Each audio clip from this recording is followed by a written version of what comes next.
মুজাহিদরা ধারণা করে যে শত্রুপক্ষের সৈন্য ও সরঞ্জামের ব্যাপক ক্ষয়ক্ষতি হয়েছে এবং তারা ক্লান্ত হয়ে পড়েছে।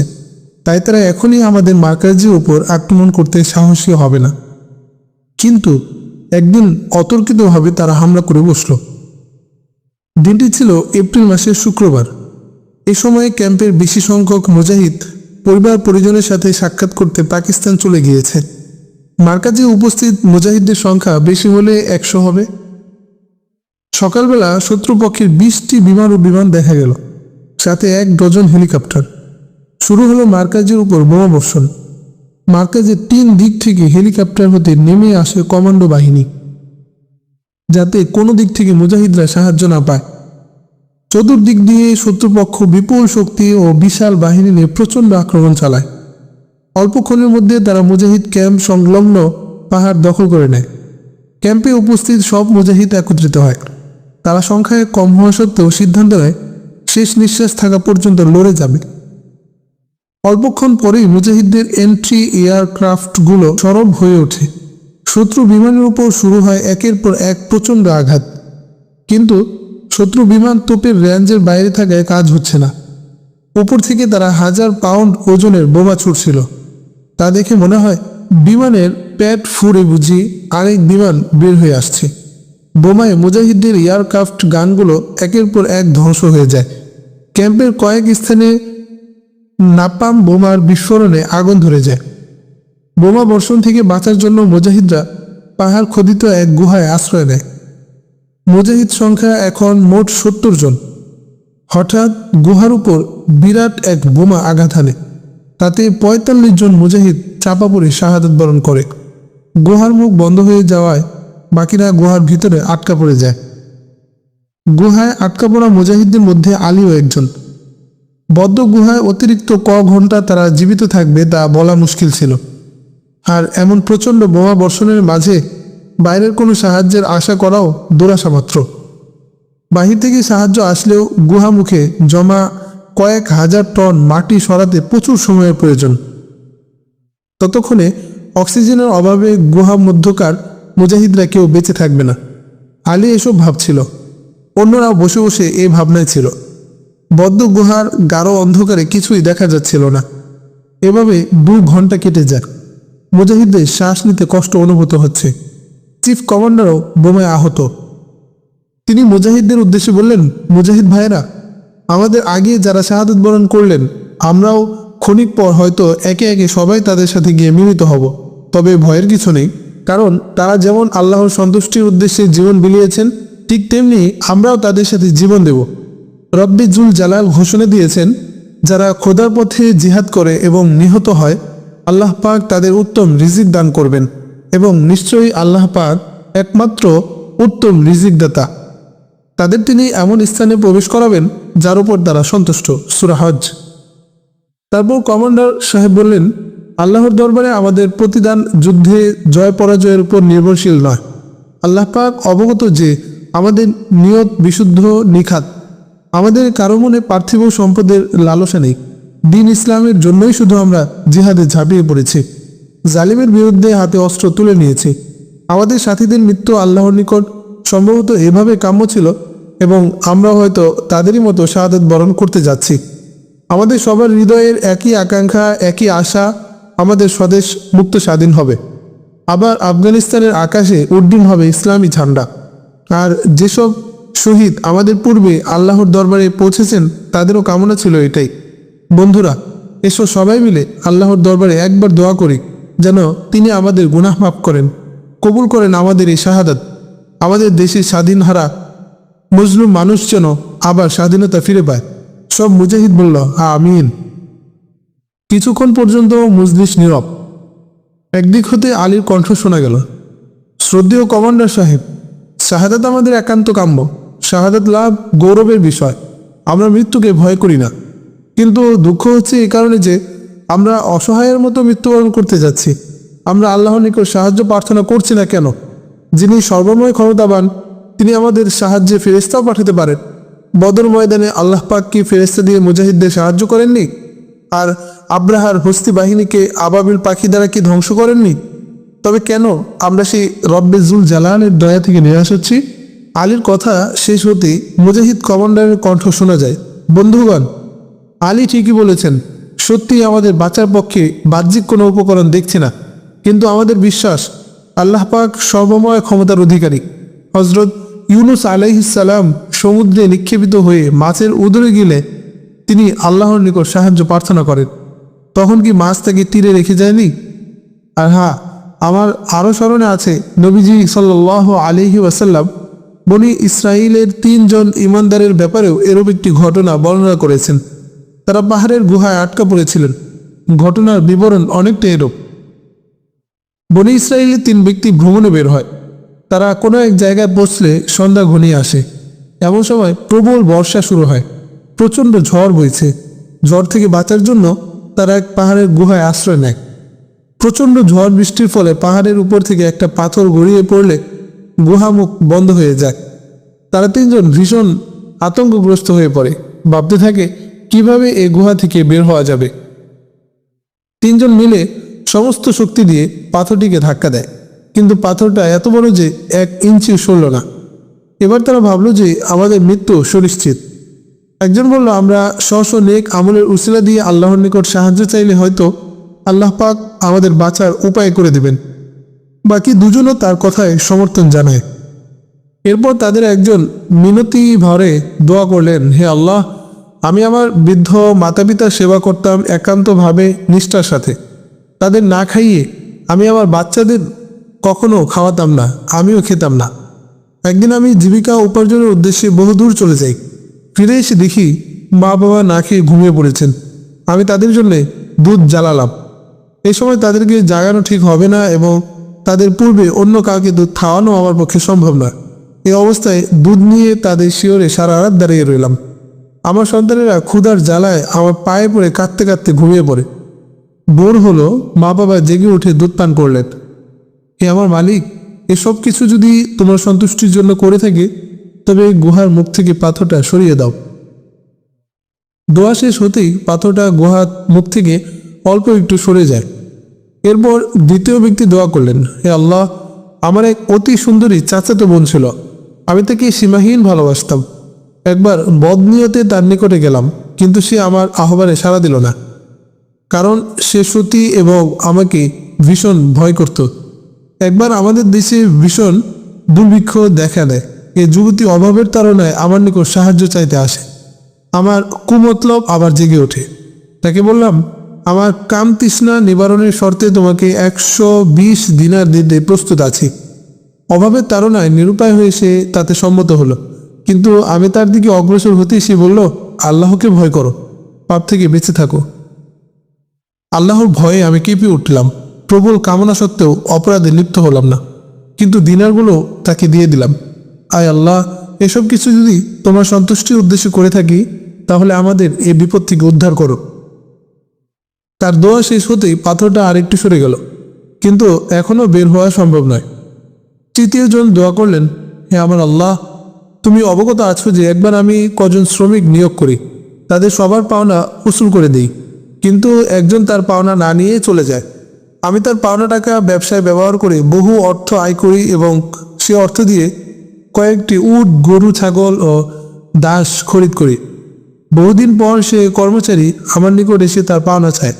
আমি ওই সমস্ত উট, গরু, ছাগল এবং দাসগুলি তাকে দিয়ে দিলাম। সে স্তম্ভিত হয়ে বলল, ওহে আল্লাহর বান্দা, আমার সাথে ঠাট্টা করো না। তোমার সম্পদ নয়, আমি আমার পাওনা টাকা কয়টা চেয়েছি।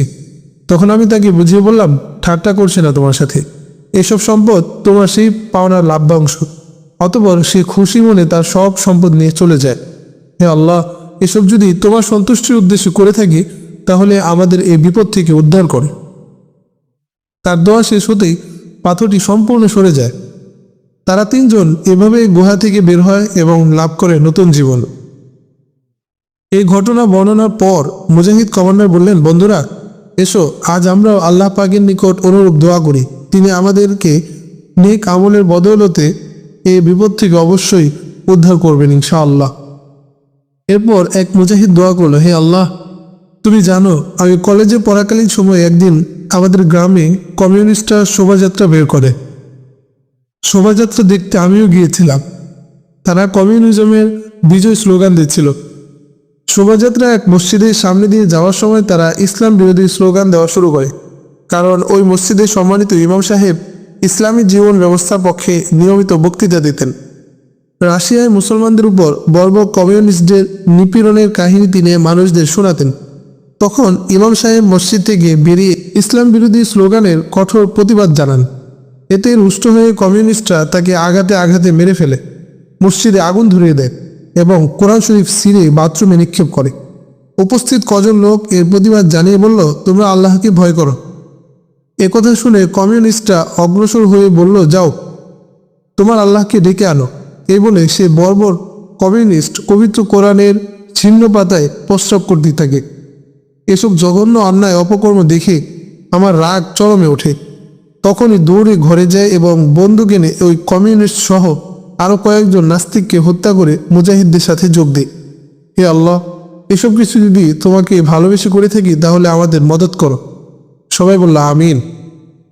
এরপর আরেক মুজাহিদ দোয়া করলো, হে আমার রব, তুমি জানো আমি ও হামেদ একই সাথে পড়ালেখা করতাম। সে ছিল আমার বাল্যবন্ধু। আমাদের বন্ধুত্ব ছিল একান্ত গভীর। কলেজে ভর্তি হওয়ার পর সে কমিউনিস্ট হয়ে যায়। আমি তাকে বহুবার বোঝানোর চেষ্টা করি, কিন্তু সে তা মানল না। আমার এসব কথাকে সে ঠাট্টার মতো উড়িয়ে দেয়। সে কোরআনকে বলতো খ্রিস্টান রচিত গ্রন্থ। হে আল্লাহ, তোমার রাসূলের শানে সে অত্যন্ত অশালীন বাক্য উচ্চারণ করত। একদিন সে ক্লাসরুমে সবার সামনে কোরআন ও ইসলাম বিরোধী বক্তৃতা দিতে শুরু করে। আমি প্রথমে তাকে এসব বলা থেকে বিরত থাকতে বললাম, কিন্তু সে উল্টো আমার সাথে ঝগড়া বাঁধায়। এরপর আমি রাসূলুল্লাহ সাল্লাল্লাহু আলাইহি ওয়াসাল্লামের শানে অশালীন বক্তৃতায় লিপ্ত এই মুরতাদকে বেদম প্রহার করলাম, যদিও সে একসময় আমার অতি আপনজন ছিল। এরপর আমি তার নাপাক জিহ্বাটা কেটে ফেললাম। হে আমার মাওলা, এসব কিছু যদি তোমার করুণা পাওয়ার আশায় করে থাকি তবে তুমি আমাদের মদত করো। সব মুজাহিদ বলল আমির। এমনিভাবে সব মুজাহিদ পালাক্রমে দোয়া করল। সবশেষে কমান্ডার সাহেব দোয়া করলেন, হে আল্লাহ, তুমি জানো এদেশে রুশ বাহিনীর জবরদখলের পর থেকে আবাল বৃদ্ধ বনিতার উপর নির্মম নিপীড়ন চলছে। গ্রামের পর গ্রাম পরিণত হয়েছে বিরান ধ্বংসস্তূপে। ভেঙে ফেলা হয়েছে অসংখ্য মসজিদ মাদ্রাসা, আর তোমার নাম স্মরণ করার অপরাধে শহীদ করা হয়েছে লাখো মুমিন বান্দাকে। এসব অন্যায় আমি সইতে পারলাম না, তাই তোমার পথে অস্ত্র তুলে নিলাম। এগুলো যদি তোমার সন্তুষ্টি আশা করে থাকি তবে আমাদেরকে মদত করো। কমান্ডার সাহেবের দোয়ায় মুজাহিদরা আমিন বলতেই বাইরে প্রচণ্ড এক বিস্ফোরণ হয়। পাহাড় কেঁপে ওঠে। বিকট শব্দে মনে হচ্ছিল বাইরে যেন কিয়ামত শুরু হয়ে গেছে। শব্দ শুনেই মুজাহিদরা ভয়ে চোখ বন্ধ করে ফেলে। এবার সবাই চোখ মেলে দেখল গুহার মুখে জমে থাকা 1000 টন মাটি বহু দূরে ছিটকে পড়েছে। এত জলদি দোয়া কবুল হওয়াতে মুজাহিদরা বিস্মিত হলো। অশ্রু ভেজা নয়নে সবাই মহামহিমের দরবারে সেজদা বনত হয়। ব্যাপারটা হলো, 1 ডজন শত্রু বিমান ফাইটার পুনরায় এসে ক্যাম্পের উপর প্রচণ্ড বোমা নিক্ষেপ করতে থাকে। ফাইটার থেকে 2টি বিরাটাকার বোমা গুহামুখের স্তূপের উপর বিস্ফোরিত হয়। এতে গুহামুখে জমে থাকা মাটি ও পাথর বহু দূরে ছিটকে পড়ে। এভাবে আল্লাহ পাক শত্রু বিমান দিয়ে স্বীয় বান্দাদের মদত করে আপন সর্বময় ক্ষমতা এক ঝলক তার বান্দাদের অবলোকন করালেন। মুজাহিদরা গুহা থেকে বেরিয়ে হিসেব নিয়ে দেখল তাদের এয়ারক্রাফট গানের সবগুলি ধ্বংস হয়ে গেছে। শুধুমাত্র ভূমি থেকে ভূমিতে নিক্ষেপণযোগ্য 3টি কামান ঠিকঠাক আছে। 3 জন মুজাহিদ সেগুলো দ্বারা ফায়ার করে দুশ্মনের অগ্রযাত্রা ঠেকিয়ে রেখেছে। ওদিকে শত্রুর বোমারু বিমান থেকে তাদের উপর অজস্র বোমা নিক্ষেপিত হচ্ছে। কয়েকটা বোমা তাদের একেবারে পাশে এসে বিস্ফোরিত হয়েছে, কিন্তু আল্লাহ পাক তাদের হেফাজত করেছেন। মার্কাজের মধ্যে এখনও 30 জন মুজাহিদ বেঁচে আছে। 20 জন আহত এবং বাকি সবাই শাহাদাত বরণ করে মাওলার সান্নিধ্যে চলে গেছে। চিফ কমান্ডারের সামনে এখন 2টি সমস্যা। প্রথমত, আহত মুজাহিদ ও শহীদদের লাশ নিরাপদ কোথাও স্থানান্তরিত করা। দ্বিতীয়ত, রেডিও স্টেশন ওয়াগনটা কোনো নিরাপদ স্থানে নিয়ে যাওয়া। এখন আর মার্কাজ হেফাজত করা কোনোভাবেই সম্ভব নয়। অন্যান্য মুজাহিদদের সাথে পরামর্শ করে কমান্ডার সাহেব সিদ্ধান্ত নিলেন, কয়েকজন মুজাহিদ কামান ডাগাতে থাকবে, 5 জন থাকবে আমার সঙ্গে। বাকিরা এক্ষুনি রেডিও স্টেশন সহ গাড়ি, আহত মুজাহিদ ও শহীদদের নিয়ে মার্কাজ থেকে বেরিয়ে পড়বে। এই মার্কাজ থেকে কোনো কিছু নিরাপদে স্থানান্তর করা সম্ভব মনে হচ্ছিল না, কারণ শত্রু বিমান মুষলধারে বোমা বর্ষণ করে চলছে। উপরন্তু বের হওয়ার সবগুলি পথে রুশি কমান্ডার উৎপেতে আছে। তারপরও দুজন মুজাহিদ জীবন বাজি রেখে রেডিও স্টেশন নিয়ে গাড়িতে উঠে বসল। বাকিরা আহত ও শহীদদের পিকআপে তুললেন। এরপর আল্লাহর উপর ভরসা করে ধীরে ধীরে সামনে রওনা হলো। মার্কাজ থেকে বেরোতেই শত্রু বিমান এসে তাদের উপর বোমা বর্ষণ শুরু করে, কিন্তু ড্রাইভার অত্যন্ত দক্ষ হাতে গাড়ি পার করে নিয়ে আসে। রাস্তায় তারা রুশ কমান্ডোর অগণিত লাশ পড়ে থাকতে দেখে। ওরা বিমান থেকে মাটিতে নামতেই অন্য এক গ্রুপ মুজাহিদ ওদের হত্যা করে। ওই গ্রুপ এখনও রাস্তা পাহারা দিচ্ছে, কিন্তু মার্কাজের চিফ কমান্ডার সে খবর জানেন না। কমান্ডার নির্দেশ দিলেন, আমাদের অবশিষ্ট সবগুলো সচল কামান অচল করে দেওয়া হোক, যাতে শত্রু বাহিনী সেগুলো দিয়ে আমাদের উপর অতিরিক্ত আক্রমণ চালাতে না পারে। এরপর তিনি সূর্যাস্তের অপেক্ষা করতে লাগলেন, যেন রাতের আধারে নিরাপদে সরে যাওয়া যায়। মিনিট কয়েক পর কমান্ডার শত্রুর বিশাল ট্যাঙ্ক বহর মার্কাজের দিকে এগিয়ে আসতে দেখেন। এর সাথে সাথে মার্কাজের উপর শত্রুর ভারী গোলা এসে বিস্ফোরিত হচ্ছে। কমান্ডার মুজাহিদদের উদ্দেশ্য করে বললেন, বের হওয়ার রাস্তা শত্রুর ট্যাঙ্ক বহরের দখলে চলে গেছে, তাই সবাই ধীরে ধীরে পিছনের পাহাড়ে আরোহণ করো এবং চূড়ার নিকটবর্তী বৃক্ষের আড়ালে আশ্রয় নাও। ধীরে ধীরে সবাই ক্রলিং করে পিছু হটছিল, যাতে দুশমন তাদের দেখে না ফেলে। অন্ধকার গাঢ় হয়ে আসছে। এ সময় মার্কাজের দিকে বোমারু বিমানও ধেয়ে আসছে। বোমারু বিমান হতে রশ্মি বোমা নিক্ষেপ করা হচ্ছে। তার আলোয় গোটা এলাকা দিনের মতো আলোকিত হয়ে ওঠে। মুজাহিদরা মহা সংকটে পড়ে যায়। তাদের শত্রুর দৃষ্টিতে পড়ার আশঙ্কা দেখা দেয়। দুটি রশ্মি বোমা শূন্যে ঝুলে রয়েছে। দূর থেকে মুজাহিদরা দেখছিল শত্রু ট্যাঙ্ক ক্যাম্পের দরজায় পৌঁছে গেছে। বোমারু বিমান খুব নিচে দিয়ে ঘোরাঘুরি করছে। তখন আলী তার ক্লাশিনকোভ তাক করল। কমান্ডার ফায়ার করতে নিষেধ করলেন, কিন্তু তার নিষেধ বাণী উচ্চারিত হওয়ার পূর্বে আলীর গুলিতে রশ্মি বোমা ফেটে যায়। পরক্ষণে আলী দ্বিতীয় ফায়ার করে আরেকটি রশ্মি বোমা অকেজো করে দেয়। কমান্ডার মুজাহিদদের লক্ষ্য করে বললেন, এক্ষুনি এই স্থান ত্যাগ করো, এখানে এখন প্রচণ্ড বোম্বিং হবে। মুজাহিদরা অন্ধকারের ভিতর এক দৌড়ে বেশ দূরে চলে এসে ঘন গাছগাছলার আড়ালে লুকিয়ে পড়ে। শত্রু বোমারু বিমান আবার প্রচণ্ড বম্বিং শুরু করে। মুজাহিদরা পূর্বের স্থানে থাকলে এতক্ষণে হয়তো কারো জীবিত থাকা সম্ভব ছিল না। মুজাহিদদের ধারণা ছিল বোমারু বিমানের ঝাঁক পুনরায় আসবে। বহুক্ষণ অপেক্ষার পরও বোমারু বিমান ফিরছে না দেখে মুজাহিদরা পাহাড় ছেড়ে নিচে নামতে শুরু করে। সবাই সতর্ক পদে নিচে নামছে, কারণ রুশি কমান্ডোদের হামলার ভয় আছে। অর্ধেক পাহাড় অবতরণের পরই তাদের আশঙ্কা বাস্তবে রূপ নেয়। নিচের দিক থেকে ফায়ারিং হচ্ছে। সবাই শটান শুয়ে পড়ে। ট্রলিং বন্ধ করে পরিস্থিতি পর্যবেক্ষণ করতে থাকে। চিফ কমান্ডার ভাবছিলেন, আহত মুজাহিদ এবং রেডিও স্টেশন বাহী ওয়াগানের কি হলো কে জানে। মুজাহিদরা আশঙ্কা করছিল কমান্ডোরা তাদের পিছু নেবে, কিন্তু তেমন কিছু ঘটল না। মাঝরাতে মুজাহিদরা কমান্ডোদের অবস্থানের দিক থেকে বিস্ফোরণের শব্দ শুনতে পায়। এর ক্ষণিক পর ওখান থেকে দৌড় ঝাঁপের শব্দ ভেসে আসে। আলীর ধারণা ছিল কোনো মুজাহিদ গ্রুপ রুশি কমান্ডোদের উপর হামলা করেছে, তাই আমাদের উচিত ওই গ্রুপকে সাহায্য করা। কিন্তু কমান্ডার বললেন, এটা আমাদের ফাঁদে ফেলার উদ্দেশ্যে শত্রুর কোনো ষড়যন্ত্রও হতে পারে। আলী ও অন্যান্য মুজাহিদরা বলল, এই স্থান হতে বেরোতে হলে আমাদের বিপদের মোকাবেলা তো করতেই হবে। কমান্ডার অস্ত্রশস্ত্রের হিসাব নিয়ে মুজাহিদদের মতামতের উপর আক্রমণ করার সিদ্ধান্ত নিলেন। মুজাহিদদেরকে 3 গ্রুপে ভাগ করা হলো, যাতে সবাই একসাথে আটকা না পড়ে। এরপর ধীরে ধীরে সবাই কমান্ডোদের অবস্থানের দিকে অগ্রসর হয়।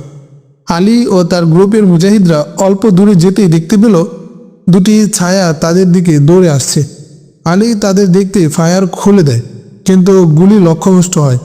তখনই তাদের দিক থেকে আওয়াজ আসলো, আমরা মুসলমান। এই অচেনা লোক দুজন ভাঙ্গা ভাঙ্গা ফার্সি ভাষায় কথা বলছিল। তারা আরও বলল, আপনারা মুজাহিদ হলে আমাদের উপর ফায়ার করবেন না। আমরা দুজন মুসলমান রুশি সৈন্য, গোলা বারুদ নেই আমাদের কাছে, শুধু ক্লাশিনকোভ আছে, তা এখনই আপনাদের হাতে তুলে দিচ্ছি। আলীর এক সঙ্গী বলল, এদের কথাই বিশ্বাস করা ঠিক হবে না। আলী বলল, না, রুশিরা মুসলমান বাসিন্দাদেরকে আফগানিদের সাথে জোরপূর্বক যুদ্ধ করতে বাধ্য করছে, তাই তাদের উপর গুলি করা ঠিক হবে না। পরন্তু এখন এই দুজন নিরস্ত্র। আলী রুশি দুজনকে লক্ষ্য করে বলল, আপনারা চলে আসুন এদিকে। আলীর কথা শুনে তারা দৌড়ে আসে। ঠিক সে মুহূর্তে একটা বিস্ফোরণ ঘটে। দুজনের একজন মাটিতে লুটিয়ে পড়ে। ওদিক থেকে আওয়াজ আসলো, আমার সাথে মারাত্মক আহত হয়েছে, অনুগ্রহপূর্বক আমাকে একটু সাহায্য করুন। আলী ও তার সাথীরা তার দিকে দৌড়ে যায়। আহত রুশির এক পা সম্পূর্ণ উড়ে গেছে। আহত লোকটির জন্য কি করা যায় তা ভেবে পাচ্ছিল না। প্রচুর রক্তক্ষরণ হওয়ায় বাঁচার সম্ভাবনাও ক্ষীণ। আলী নিজের কাপড় দিয়ে তার আহত স্থান বেঁধে দেয়, কিন্তু রক্তক্ষরণ বন্ধ হলো না। লোকটি ব্যথায় কুকিয়ে উঠছিল। মুহূর্ত কয়েক পর সে সকলকে উদ্দেশ্য করে বলল, আমার মুসলমান ভাইগণ, আল্লাহর শুকর, আমার অন্তিম আশা পূর্ণ হয়েছে। আল্লাহর কাছে আমি দোয়া করেছিলাম আমাকে মুজাহিদদের সঙ্গী হওয়ার তৌফিক দাও। আজ আমি মুজাহিদদের সহচর্যে মৃত্যুবরণ করছি। এটুকু বলে আলীর হাত ধরে চুমু খেতে থাকে। এরপর আবার বলল, মুজাহিদ ভাইয়েরা, অন্তিম মুহূর্ত পর্যন্ত জিহাদ করে যাবে। রুশি মুসলমানদের আজাদি পর্যন্ত জিহাদ অব্যাহত থাকবে। সকল বাতিলের মোকাবেলায় জীবন বাজি রেখে লড়ে যাবে। শাহাদাত নসিব হওয়া পর্যন্ত আল্লাহ তোমাদের সহায় হন। সবাই নির্বাক হয়ে যায়। আহত লোকটির মুখে ক্ষীণ কণ্ঠে লা ইলাহা ইল্লাল্লাহু মুহাম্মাদুর রাসূলুল্লাহ উচ্চারিত হয়। পরক্ষণেই তার মাথা একদিকে কাত হয়ে পড়ে। সঙ্গীরা তাকে ঝাপটে ধরে কাঁদতে থাকে। আলী ও অন্যান্য মুজাহিদের চোখও অশ্রুসজল হয়ে ওঠে। শহীদ রুশি লোকটির সঙ্গী কান্না জড়ানো কণ্ঠে বলছিল, বন্ধু আমার, তুমি রুশি মুসলমানদের আজাদি পর্যন্ত আমার সাথে যুদ্ধ করার প্রতিজ্ঞা করেছিলে, কিন্তু যাত্রা লগ্নেই বিদায় নিয়ে চলে গেলে। আমি প্রতিজ্ঞা করছি জীবনের অন্তিম নিঃশ্বাস পর্যন্ত তোমার মিশন নিয়ে অগ্রসর হব, যদিও একাকী যুদ্ধ করতে হয়। আলী তার কাঁধে হাত রেখে বলল, রুশি বন্ধু আমার, আমরাও তোমার সাথে থাকব, তুমি একা নও। ইসলামী বিশ্বের প্রতিটি আজাদি প্রিয় মানুষ তোমার সঙ্গে থাকবে। কারো অশ্রু ঝরা দোয়া, কারো সম্পদ আর কারো জীবন কোরবানি তোমার সঙ্গী হবে। আমাদের সবার মঞ্জিল, আমাদের চলার পথ, আমাদের আল্লাহ, আমাদের দিন, আমাদের দুশ্মন এক ও অভিন্ন। তাই প্রতিটি আফগানি হবে তোমার চলার পথের একান্ত বন্ধু। আলী রুশি লোকটিকে জিজ্ঞেস করলো, তোমার এই সঙ্গীটি কিভাবে আহত হলো? সে বলল, আমরা আফগান কমান্ডোদের অস্ত্রের ডিপো ধ্বংস করে, কমান্ডোদের হত্যা করে মুজাহিদদের সাথে মিলিত হবার জন্য এদিকে দৌড়ে আসার সময় আমাদেরই বিছানো মাইনের উপর অজান্তে পা পড়ে যায়, ফলে এই দুর্ঘটনা ঘটে। বাকি কথা পরে বলবো। এখন আমাদের কোনো নিরাপদ স্থানে পৌঁছা উচিত। কমান্ডোদের আরেক গ্রুপ নিকটে অবস্থান করছে, তাদের হামলা করার আশঙ্কা রয়েছে। রুশি শহীদের লাশ উঠিয়ে সবাই নিরাপদ স্থানের উদ্দেশ্যে অগ্রসর হলো। ক্ষণিক পর সবাই অন্য এক ক্যাম্পে পৌঁছে যায়। আশপাশের সব ক্যাম্পের কমান্ডোদের তাৎক্ষণিকভাবে তলব করা হয়। মুজাহিদদের প্রধান সমস্যা হলো রুশিদের হাত থেকে হেডকোয়ার্টার পুনরুদ্ধার করা। সব কমান্ডার সিও মুজাহিদদের নিয়ে উপস্থিত হলে জরুরি মিটিং শুরু হয়ে যায়। তীক্ষ্ণ বুদ্ধি আর অভিজ্ঞতা সম্পন্ন আলীকে এ সভায় বিশেষভাবে ডাকা হয়। অধিকাংশ কমান্ডারের মতামত হলো 1 মাস অপেক্ষা করে আরও প্রস্তুতি গ্রহণ করা উচিত। কিন্তু আলী বলল, অনত বিলম্বে নয়, আজই আমাদের হামলা করা উচিত। কারণ আমরা যেমন হঠাৎ হামলায় পর্যদস্ত হয়েছি, ঠিক তেমনি আচানক হামলায় শত্রু ঘায়েল হবে। আলীর পুরনো সঙ্গী মুজাহিদরা তার কথায় সায় দেন। শেষ পর্যন্ত সিদ্ধান্ত হলো সূর্যাস্তের পর আজই আক্রমণ করা হবে। মুজাহিদদের সংখ্যা 5000-এ গিয়ে পৌঁছেছে। আজ সবাই পরাজয়ের কালিমা মুছে ফেলতে দৃঢ় প্রত্যয়ী। আল জিহাদ আল জিহাদ স্লোগানে আকাশ বাতাস মুখরিত হয়ে ওঠে। সব প্রস্তুতি সম্পন্ন হয়। এ সময় চিফ কমান্ডার তার ঘাড়ে ব্যান্ডেজ বাঁধা অবস্থায় সাধারণ মুজাহিদদের সামনে উপস্থিত হন। তাকে দেখে সবাই তার পাশে সমবেত হয়। কমান্ডার তাদের উদ্দেশ্য করে বললেন, দিন ও ইসলামে নিবেদিত প্রাণ মুজাহিদ ভাইরা আমার, দুশ্মনের আকস্মিক হামলায় যদিও আমরা তেমন সুবিধে করতে পারিনি, তবে অল্প সংখ্যক হওয়া সত্ত্বেও মুজাহিদদের সাহসী প্রতিরোধ প্রশংসনীয়। এখন আমরা 5000 হলেও দুশ্মন আমাদের চেয়ে 5 গুণ বেশি। তবে বন্ধুরা, আল্লাহর সুসংবাদ শোনো। বহু সময় ছোট দল আল্লাহর হুকুমে বিরাট দলের উপর বিজয়ী হয়। তাই আমরাও আল্লাহর উপর নিশ্চিম ভরসা আর অসীম হিম্মত নিয়ে দুশ্মনের গর্ব ধুলায় মিশিয়ে দেব ইনশাআল্লাহ। তার বক্তৃতায় শেষ হতেই নাসরুম মিনাল্লাহি ওয়া ফাতহুন করিব স্লোগানে আসমান কাঁপিয়ে মুজাহিদরা শত্রুর উপর ঝাঁপিয়ে পড়ে। শত্রু বাহিনী মুজাহিদদের এই আকস্মিক আক্রমণে টিকতে না পেরে ঊর্ধ্বশ্বাসে ভাগতে শুরু করে। কয়েক হাজার শত্রু সেনা নিহত ও 500 বন্দী হয়। গনিমত ও অস্ত্রশস্ত্র সহ ক্যাম্প পুনরুদ্ধার হয়। সবাই শুকরিয়ায় সিজদায় লুটিয়ে পড়ে। 100 মুজাহিদ শাহাদাত বরণ করে। এই রুশ মুসলমান সৈনিক আলীর কাছে নিজের দলত্যাগ ও বহু অজানা তথ্য জানালো যে কিভাবে তাকে রুশ বাহিনীতে অন্তর্ভুক্ত করা হয়েছে। আলী তাকে মুজাহিদ বাহিনীতে অন্তর্ভুক্ত করে নিল। পরদিন শাহাদাত বরণকারী মুজাহিদদের জানাজার ব্যবস্থা করা হলো। রুশ সৈন্যটিকেও জানাজায় শরীক করা হয়েছিল। আব্দুর রহমান নামের এই রুশ সৈন্যটি জানাজা অনুষ্ঠানে সমবেত মুসলমানদের পরিবেশ পরিস্থিতি ও মনোভাব দেখে যার পরনায় বিস্মিত হলো। সে দেখল শত শত শহীদের জানাজায় অংশগ্রহণকারী একজনের চেহারায়ও কোনো অনুতাপ দুঃখবোধ নেই, কারো চোখে নেই হতাশার অশ্রু, আপনজন হারা মহিলাদের কণ্ঠেও বিলাপ আহাজারি নেই। সে আশ্চর্যান্বিত হয়ে আলীকে জিজ্ঞেস করলো, পিতা পুত্র ভাইদের মৃত্যুতেও এরা এক বিন্দু চোখের পানি ঝরাচ্ছে না, সামান্যতম শোকানুভূতিও এদের মধ্যে দেখা যাচ্ছে না। একই অদ্ভুত ব্যাপার, এরা এত নিষ্ঠুর কেন? আলী রুশ সৈন্যকে একজন বৃদ্ধ আফগান মুজাহিদের কাছে নিয়ে গেল। এই যুদ্ধে যার 5 পুত্রে 3 জনই শহীদ হয়েছে। বৃদ্ধ মুজাহিদ আব্দুর রহমানের বিস্ময়ে ভরা প্রশ্নের জবাবে বললেন, বেটা, আফগান জিহাদে এ পর্যন্ত 12 লক্ষের চেয়েও বেশি মুসলমান শাহাদাত বরণ করেছে। আমরা কজনের জন্য শোক প্রকাশ করব? এরা সবাই তো আমাদের আপনজন। তাছাড়া শাহাদাত আল্লাহর বিশেষ উপহার। উপহার তো চোখের পানি দিয়ে নয়, হাসি মুখে গ্রহণ করতে হয়। তুমি কি জানো না আল্লাহ তাআলা পবিত্র কোরআনে ঘোষণা করেছেন, নিশ্চয়ই আল্লাহ মুমিনদের জান মাল বেহেশতের বিনিময়ে খরিদ করে নিয়েছেন। আমাদের আপনজনরা আল্লাহকে পাওয়ার উদ্দেশ্যে শত্রু সংহার করে এবং জীবন দেয়। আল্লাহর দেওয়া চিরসত্য প্রতিশ্রুতি পালনে এরা অকাতরে জীবন বিলিয়ে দেয়, যে প্রতিশ্রুতিতে নেই সন্দেহ সংশয়ের কোনো অবকাশ। তবে কেন তাদের মৃত্যুতে মুসলমানরা আনন্দ করবে না? এই মহা সাফল্যে সবাই উল্লাস করুক, এটাই তো উচিত। বৃদ্ধ আরো বললেন, বেটা, প্রত্যেক আফগানি মা বিলাপের তরল অশ্রু প্রবাহিত না করে নিজ পুত্রকে উপদেশ দেয়, তোমার জীবন দিয়ে হলেও জিহাদের ঝান্ডাকে উন্নীন করে রাখবে, ইসলামী পতাকা ভুলণ্ঠিত হতে কখনো দেবে না। পুত্রের শাহাদাতে প্রত্যেক পিতা গর্বানুভব করে যে আমি শহীদের পিতা হতে পেরেছি।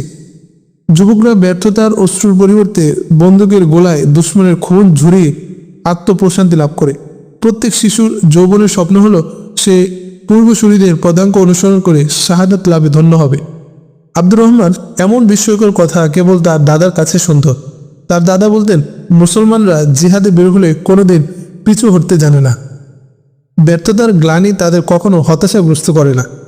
কাপুরুষের মতো চোখের পানিতে মুছে না জীবনের যন্ত্রণা। আজ ওইসব রূপকথার বাস্তব প্রমাণ আব্দুর রহমান নিজ চোখে দেখতে পাচ্ছে যে দাদার বর্ণনা কোনো রূপকথা ছিল না। অবিশ্বাসীদের কাছে অসত্য হলেও মুসলমানদের ইতিহাসে এছাড়া ভিন্ন রূপ নেই। এক পর্যায়ে আব্দুর রহমান ও আলীর মধ্যে ঘনিষ্ঠ বন্ধুত্ব গড়ে উঠল। সময় পেলেই তারা পরস্পরের জীবনের নানা প্রসঙ্গে আলোচনায় ডুবে যেত। একদিন আব্দুর রহমান বলল, সে ছিল তুর্কিস্তানের অধিবাসী। তাকে বাধ্যতামূলক সামরিক বাহিনীতে রুশ সরকার ভর্তি করে আফগান রণাঙ্গনে ঠেলে দেয়। আলীর জিজ্ঞাসায় সে রুশ মুসলমানদের অবস্থা সবিস্তারে বলতে লাগলো।